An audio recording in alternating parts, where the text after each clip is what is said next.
Oi, eu estou com a doutora Conceição, fisioterapeuta, especialista em dor, mestre em Ciências da Saúde pela Unifesp e também doutoranda. Ela estuda as crianças com dor, estuda a marcha e hoje nós vamos falar um pouquinho sobre uma das especialidades dela, que é o Rolfing. Então eu gostaria que ela definisse para a gente saber exatamente no que trabalha, o que é. Oi, Cláudia. Renata, obrigada por esta oportunidade. De facto, o que seria o Rolfing? Bem diferente do que muitas pessoas acreditam e dizem que é uma técnica. De facto, o Rolfing não é uma técnica. O Rolfing é um método, porque ele tem princípio, meio e fim. Então, existe um protocolo. E o que se propõe o Rolfing, esse método criado pela doutora Ida Rolf, que era uma austríaca, PhD em Química, e ela começou a estudar o tecido miofascial, mais especificamente a fáscia. E a grande sacada da doutora Ida Rolf foi levar em consideração o efeito da força da gravidade sobre o corpo. Né? Então, através do método, que é uma liberação, todo o trabalho é dentro de uma liberação miofascial, através da liberação miofascial, você coloca o indivíduo, a organização corporal do indivíduo, de uma forma que se torne mais eficiente, levando em consideração essa força da gravidade. Então, o peso na parte anterior deve ser idêntico ao da parte posterior, assim como do lado esquerdo o lado direito. Então, digamos, levar o indivíduo ao equilíbrio. Uma das outras propostas do Rolfing é a educação do movimento, porque de facto a gente percebe numa criança que ela tem começa a engatinhar, ela senta primeiro ela praticamente não se mexe, ela mexe, mas ela não vira, ainda no berço ela vira, depois ela começa a engatinhar, ela senta, depois ela engatinha e finalmente ela começa a dar os primeiros passos.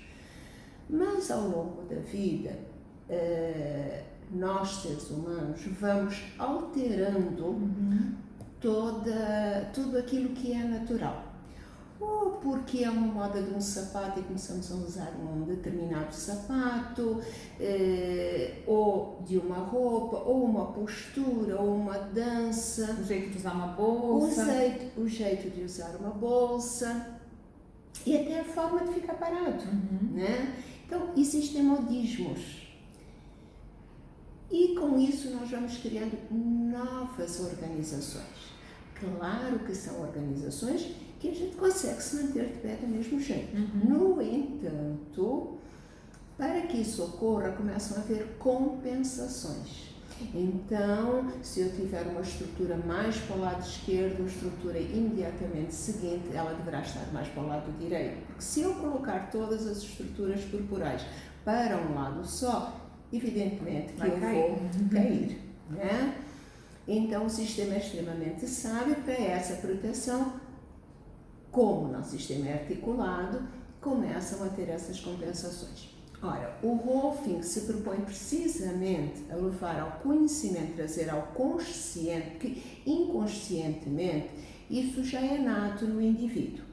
Mas muitas vezes, e principalmente hoje, com toda essa vida corrida, o indivíduo não tem essa percepção. E então, o Rolfing se propõe precisamente trazer ao indivíduo esse autoconhecimento de como se movimentar através do espaço, trabalhar a sua consciência corporal, o que eu faço, como faço e de que outra forma eu poderei fazer de modo a gastar menos energia.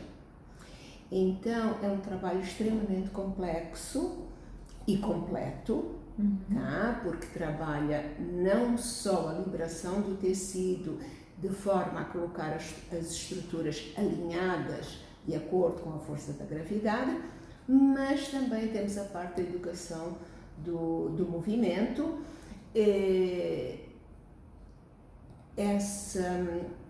como se diz, esse autoconhecimento, de trazer à consciência essa percepção do corpo em si, de si mesmo, né?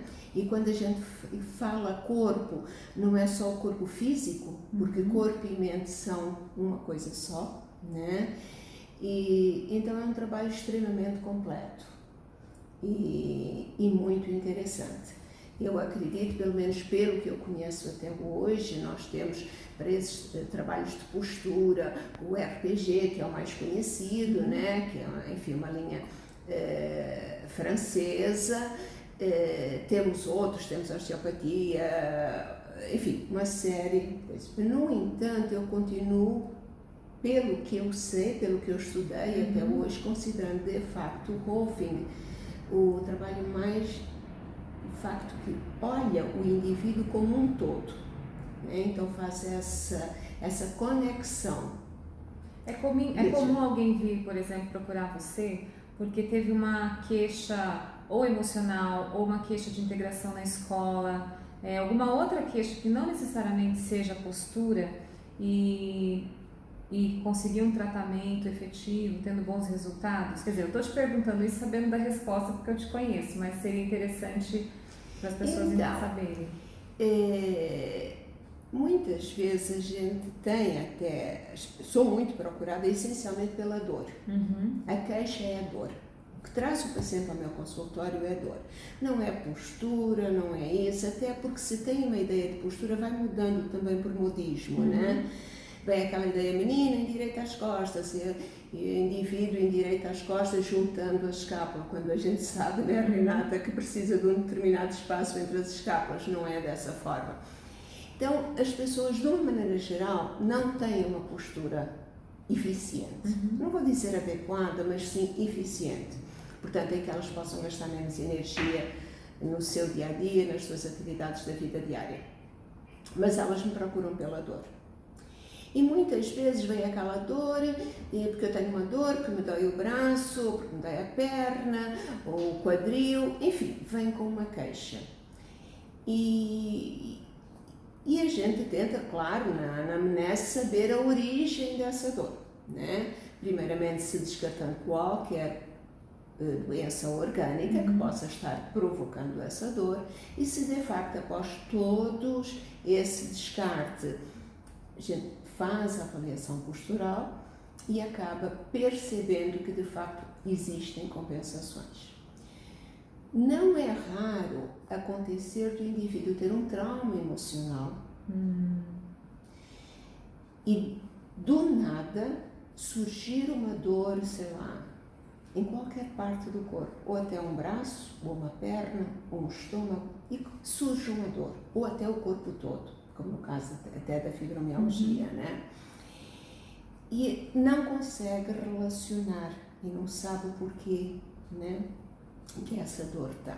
E então, quando a gente começa o trabalho e faz a anamnese, a gente começa a perceber que, de facto, essa dor, muitas vezes a origem dela é de fundo emocional.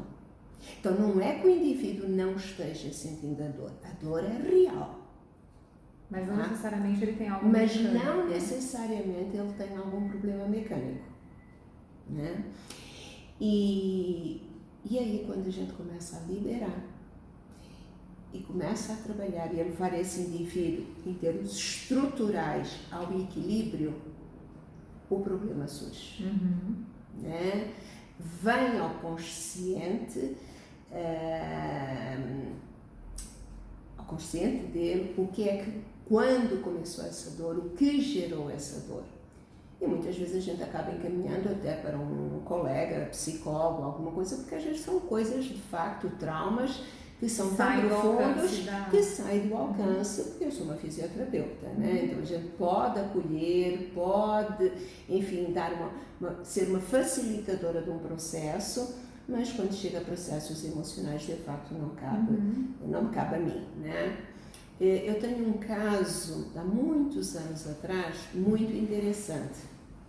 para você, acho que vai nos dar bem, exemplificar bem, dar-nos bem a imagem do quanto a nossa cabeça está conectada de facto com o nosso corpo, somos uma identidade só, né? Mas como pode refletir muito no nosso dia a dia. Chegou uma senhora, também era uma senhora francesa, de meia idade, e ela chegou com uma queixa, porque ela tinha uma dor, ela tinha tido um AVC, alguma coisa assim cardíaca e tal, e depois disso ela tinha umas dores, então ela veio para fazer o tratamento de dor. Então, enfim, começámos a trabalhar e logo na primeira sessão eu solicitei que ela deitasse, porque o trabalho é feito com o indivíduo deitado numa maca. E ela me disse que ela não podia deitar. E eu achei muito estranho, né? E perguntei, mas como é que a senhora dorme? Não, eu durmo sentada. Eu respeitei, comecei a trabalhar com ela sentada, mas fui tentando indagar o porquê disso, porquê que ela não conseguia deitar, se era por causa da dor, o que é que tinha. E então ela me disse que começou a contar, ela tinha tido um problema cardíaco e tinha sido submetida a uma cirurgia cardíaca. E que a cirurgia tinha sido complicada, enfim, como uma cirurgia de alto risco, como era de prever, mas que o médico tinha falado, quando foi explicar para ela o que tinha acontecido e tal, tinha dito que tinham tirado o pulmão dela do corpo, da caixa torácica, e tinham colocado numa caixinha. Fizeram a cirurgia, pegaram de novo o pulmão e tornaram a colocar. Foi a forma que ele achou para explicar. Provavelmente o médico foi uma forma gentil, meiga, de explicar para ela como é que tinha ocorrido a cirurgia. Então, a partir daquele dia, ela não conseguiu mais deitar. Então, eu comecei, me deu na hora um clique, né?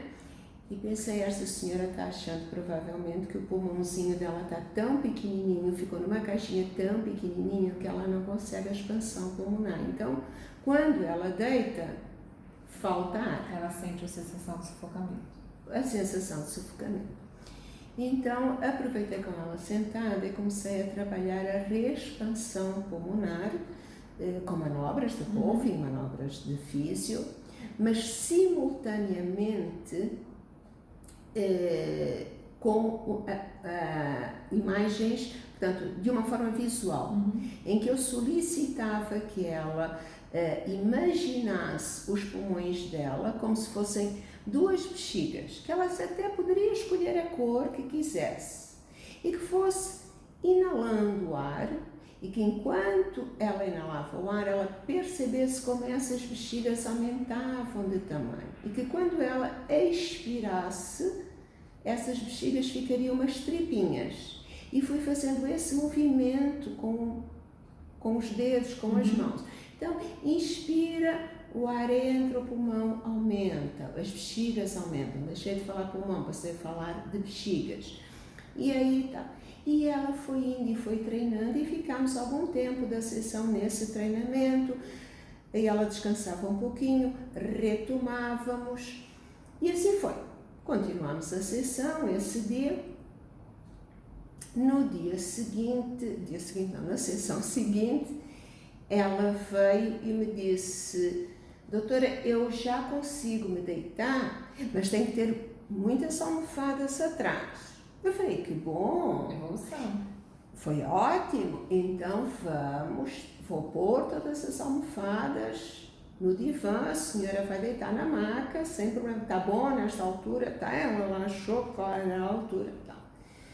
E quando chegou a terceira sessão, a senhora já deitava sem almofadas, sem nada. Então, isto exemplifica bem, Renata, o quanto a imagem que você faz de determinada situação, isso se reflete corporalmente.